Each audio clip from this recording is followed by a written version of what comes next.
Boa tarde, meninos, tudo bem com vocês? Seguem as correções, tá? Das atividades que eu enviei ontem. E, na verdade, antes de ontem, né? Para vocês fazerem ontem. E eu tenho uma notícia para vocês. A partir de semana que vem, nós teremos live uma vez na semana, certinho?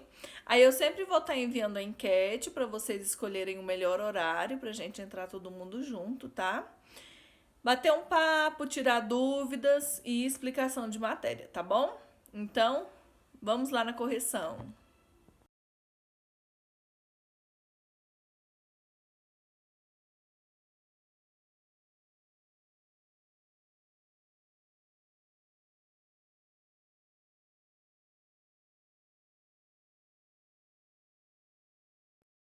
Relacione as colunas a seguir sobre os principais conceitos de ecologia. Local onde vive determinado ser vivo. Habitat. Conjunto de seres vivos, fatores bióticos e dos fatores ambientais necessários à sua sobrevivência são os fatores abióticos. Letra E. Ecossistema.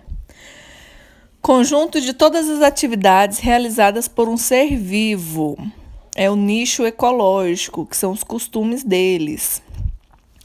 Conjunto de indivíduos da mesma espécie que habitam em determinada região. População. Lembra, eles são da mesma espécie. Cada ser vivo pertencente a uma espécie, indivíduo. Cada um é diferente do outro. Conjunto de espécies diferentes que interagem entre si em determinada região. Comunidade, que seria a nossa escola, lembra do exemplo? Número 2. O sapo cururu é bastante comum em áreas úmidas de hortas, florestas, árvores, lagos, jardins, áreas urbanas, canais e rios do nosso país. Apresenta hábitos noturnos e, durante o dia, se esconde sob pedras ou em buracos na terra para se proteger da luz do sol. Alimenta-se de pequenos vertebrados, invertebrados como besouros, formigas, minhocas ou centopeias, e também vegetais. Letra A. Com base no texto, registre nas linhas a seguir informações que se referem ao habitat do sapo cururu. Então, gente, é só voltar lá nesse textinho que tem na número 2. O habitat do sapo cururu são áreas úmidas de hortas, florestas, árvores, lagos, jardins, áreas urbanas, canais e rios. Letra B. Qual é o nicho ecológico do sapo cururu? O sapo cururu apresenta hábito noturno e durante o dia se esconde sob pedras ou em buracos na terra para se proteger da luz do sol. Alimenta-se de pequenos vertebrados e invertebrados, como besouros, formigas, minhocas ou centopeias, e também vegetais. Página 11, número 3. Considere a seguinte cadeia alimentar e depois faça o que se pede. Planta, grilo, aranha e sabiá. Classifique os seres vivos da cadeia alimentar quanto ao respectivo nível trófico. Lembra que eu falei em uma cadeia alimentar, o primeiro ser é o produtor. Então, a planta é o nosso produtor. Depois tem o grilo. O grilo é o nosso primeiro quê? Consumidor. Então, ele é nosso consumidor primário.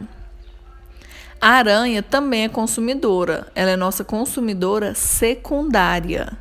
E o sabiá, o nosso consumidor terciário. Letra B. O que aconteceria com a população de sabiás se a população de grilos diminuísse? Justifique sua resposta. Ela iria diminuir, pois haveria falta de alimento para as aranhas que servem de alimento para os sabiás.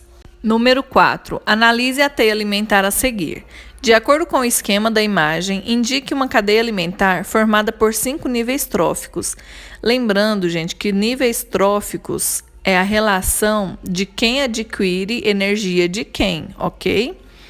Então, quem adquire energia do sol? A planta aquática. Quem adquire a energia da planta aquática? A pulga d'água. Quem adquire a energia da pulga d'água e da planta aquática? A libélula.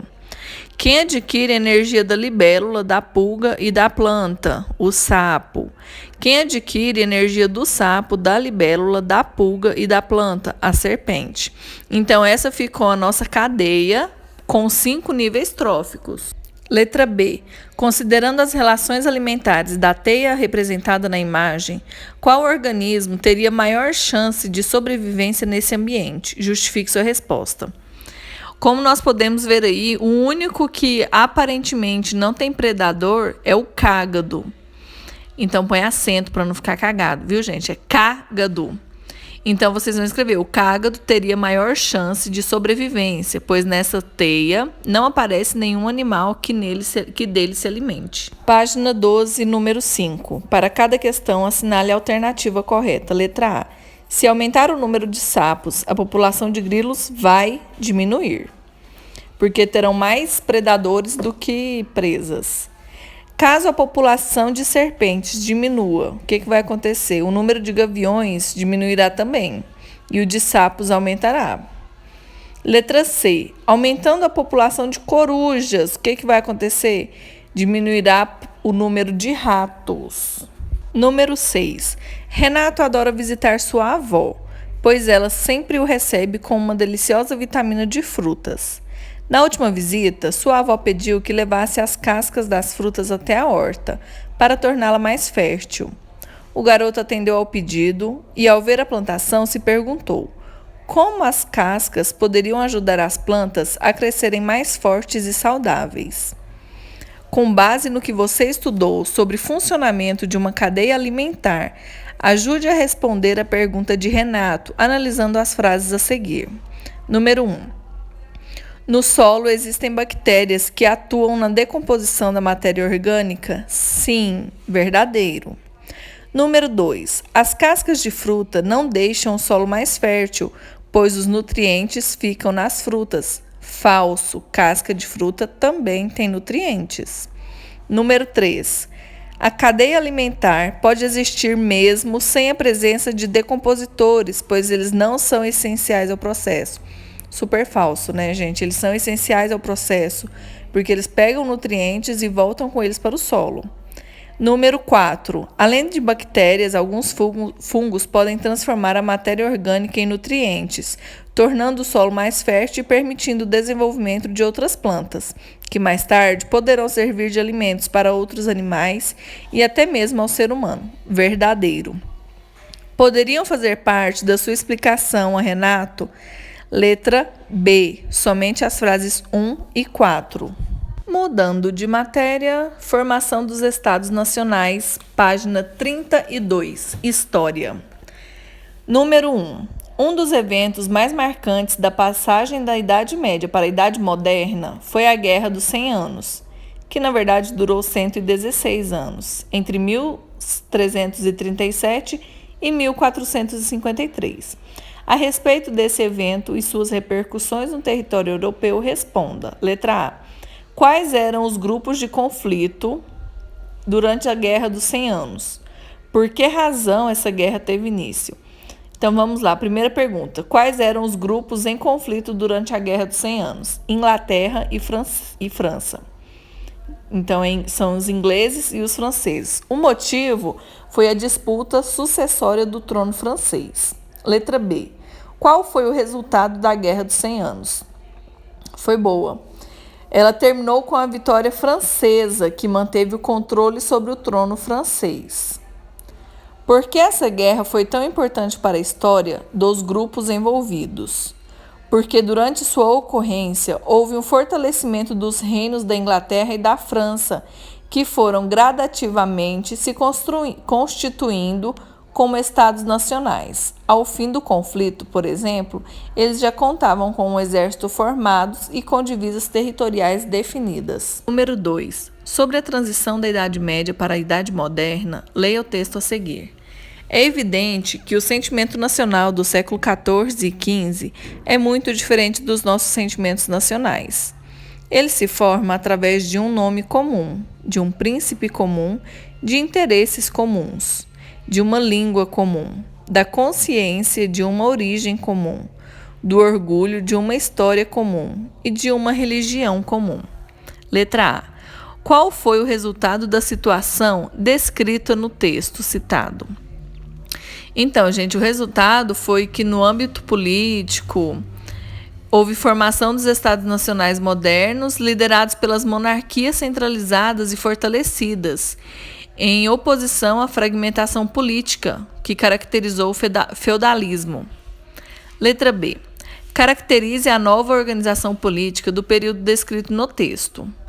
Então, gente, ainda que suas monarquias nacionais tivessem as particularidades, elas também apresentavam alguns pontos em comum. Elas se destacaram na formação de um exército nacional, na instituição da justiça real, na centralização e unificação administrativa, na cobrança de impostos feita pelo Estado, na unificação de pesos e medidas, na adoção de uma moeda única, e a gente pode citar ainda também a aliança entre o rei e a burguesia. Página 33, número 3. Descreva brevemente nos espaços a seguir como ocorreram os processos de formação dos estados modernos indicados abaixo. Vamos iniciar pela França. Foi apenas a partir do reinado de Felipe Augusto, entre os anos de 1180 e 1223, que a centralização do poder real teve início, assim como a elaboração de leis e a cobrança de impostos. Luís IX, no século XIII, criou uma moeda única para o reino. Ao fim da Guerra dos 100 Anos, a unificação da França como estados moderno estava praticamente consolidada. Inglaterra. A centralização do poder real começou no século XII, em 1215. Com a Magna Carta, os nobres limitaram o poder do rei. No século XIV, o parlamento, criado no século XIII, foi dividido em Câmara dos Lordes e Câmara dos Comuns. Assim, o rei precisava convocar o parlamento. Portugal. A formação do Estado português foi a primeira a acontecer na Europa Ocidental.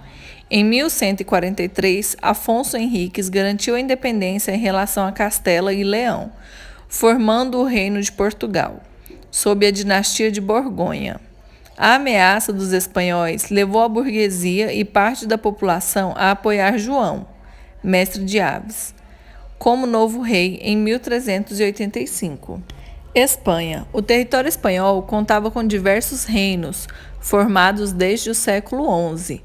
O casamento entre o rei de Aragão e a rainha de Castela, Fernando e Isabel, garantiu a unificação espanhola, diferentemente dos portugueses. Os espanhóis só expulsaram os islâmicos de seus territórios no final do século XV, com a retomada de Granada em 1492. Sacro Império Romano Germânico. A unificação do Estado alemão ocorreu apenas no século XIX. As diferenças culturais entre os diversos povos que habitavam a região e o poder da nobreza local se sobrepuseram a tentativas de centralização ocorridas antes deste período. Página 34, número 4. O absolutismo é um regime político que se estabeleceu em alguns estados modernos europeus. Sendo o francês, o exemplo clássico na figura do rei Luís XIV, o Rei Sol. Com base em seus estudos, leia as afirmativas a seguir e assinale a alternativa correta. Letra A. O absolutismo foi estabelecido de maneira igual em todos os estados modernos e europeus? Falso, né, gente? Nós vimos que cada reino foi uma época. Letra B. Luís XIV representa o poder do rei, mas também o luxo da corte francesa.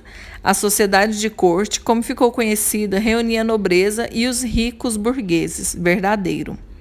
Letra C. Nos estados absolutistas europeus, o rei tinha poder ilimitado e não necessitava de apoio da nobreza. Falso, ele precisava do apoio.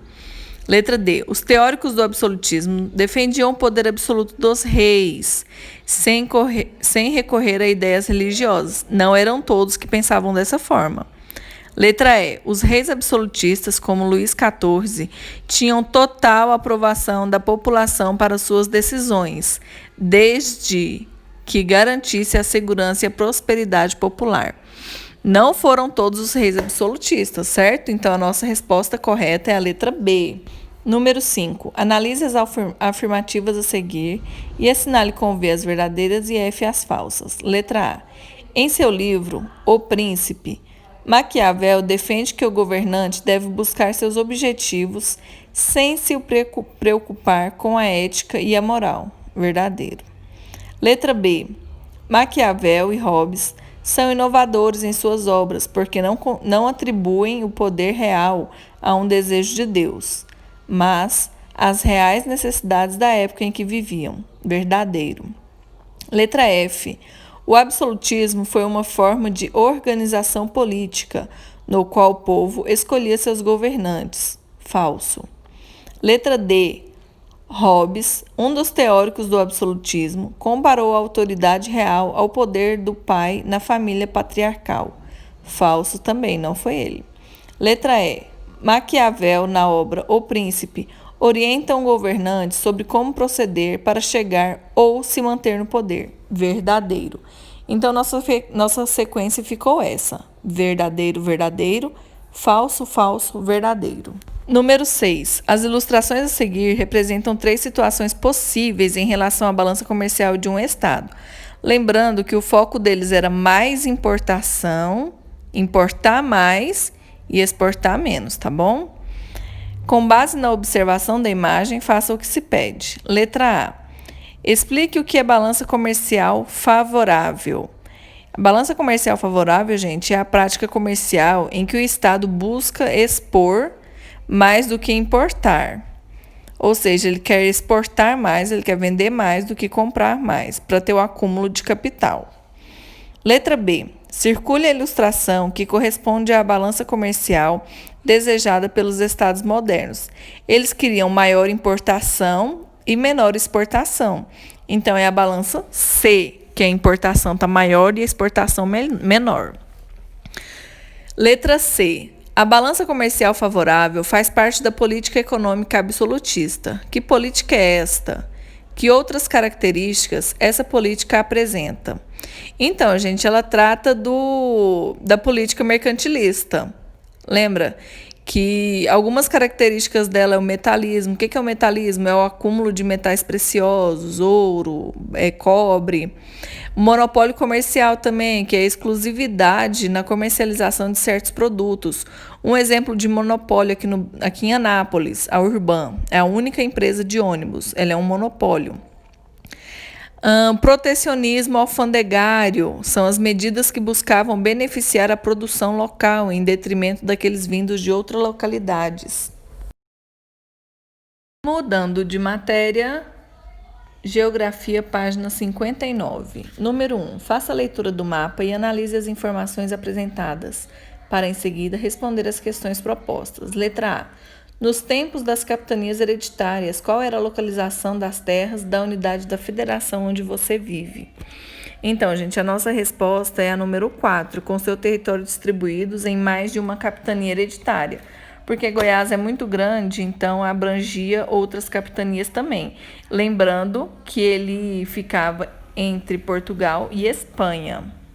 Letra B. Se você assinou a afirmação 3 ou A4, indique a capitania ou as capitanias onde se situava a unidade da federação onde você vive. Então, nós marcamos aí, capitania de Ilhéus, ok?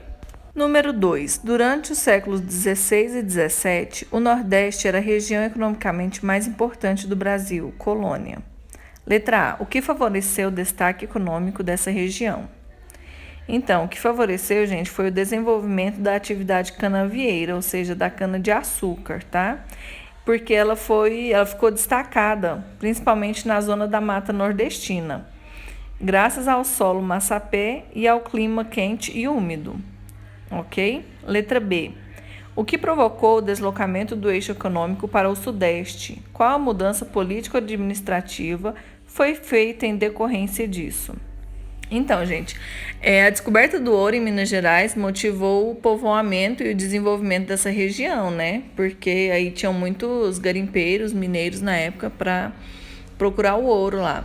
Como consequência disso, a capital da colônia mudou-se de Salvador para o Rio de Janeiro, porque o Rio era mais próximo de Minas, né? Chamada região das Minas, o que facilitava o acesso e combatia também com mais eficiência o contrabando de minérios. Página 60, número 3. Complete corretamente as frases com as palavras do quadro abaixo. Letra A. A crise econômica mundial de 1929 obrigou os cafeicultores a deslocar investimentos para o setor industrial. Letra B. A criação da Companhia Siderúrgica Nacional em Volta Redonda, Rio de Janeiro, fez com que diferentes áreas do país organizassem a sua produção para atender às necessidades das regiões industriais do Sudeste. Letra C. O processo de industrialização acentuou a urbanização e o êxodo rural. Letra D. No fim da década de 1960, as indústrias até então concentradas em São Paulo e no Rio de Janeiro espalharam-se para Minas Gerais e as regiões do Sul e Nordeste. Número 4. Analise o mapa das atividades econômicas desenvolvidas no Brasil durante o período colonial e explique, em seu caderno, como as atividades econômicas, como o algodão, as drogas do sertão e a criação de gado, exerceram influência em relação à extensão do território brasileiro. Então, gente, essas atividades, elas contribuíram para a expansão do território brasileiro para o lado oeste, certo?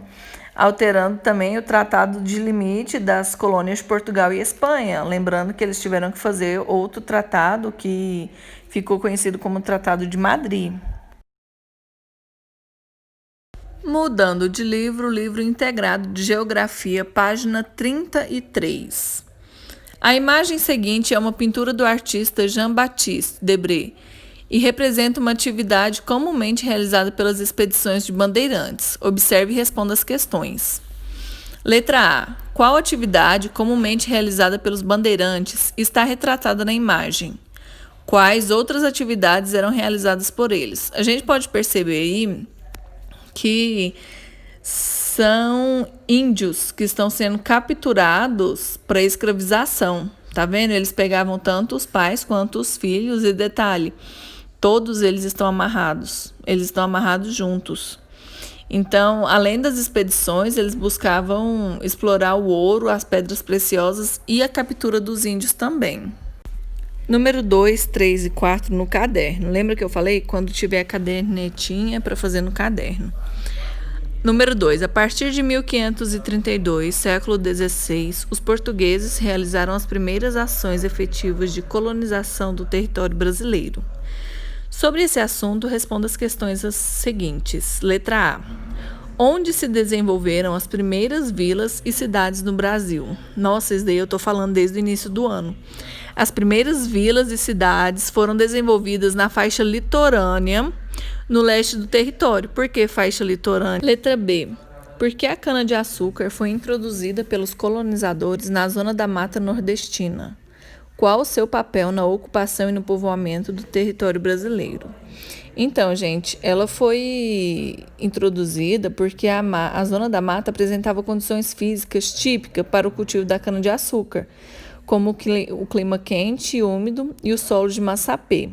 A cana-de-açúcar também, gente, ela foi grande responsável pela ocupação do e pelo povoamento do território brasileiro nos primeiros anos de colonização, uma vez que ela era cultivada em várias partes do território, mas em especial ao longo do litoral. Número 3. Qual o papel do Barão do Rio Branco no estabelecimento das fronteiras territoriais do Brasil, que são semelhantes às apresentadas nos mapas atuais? Então, gente, a atuação do diplomata ele ocorreu por meio de um esforço da negociação com os países vizinhos. Em seu trabalho foram incorporadas 900 mil quilômetros de área ao território brasileiro. E, a partir disso, o Brasil praticamente não se envolveu em disputas territoriais, como com os países fronteiriços, né? Ou seja, com os países próximos. Número 4. Que mudança significativa o cultivo do café trouxe para a interação econômica do território brasileiro? Então, antes do café, o território brasileiro ele era constituído por unidades produtivas isoladas, ligadas ao comércio externo, ao mercado externo. Com o café, o comércio interno se consolidou, ficou mais forte, e ao promover a integração econômica do território, deu início a um espaço geográfico nacional mais integrado. Então, meninos, nossa correção foi essa. Se tiver ficado alguma dúvida, pode mandar mensagem que eu estarei respondendo, tá bom? Bom final de semana, Jesus abençoa, até segunda-feira. Na segunda-feira eu envio a enquete com a data que nós vamos fazer e com o horário para vocês escolherem, tá bom? Um beijo, tchau, tchau.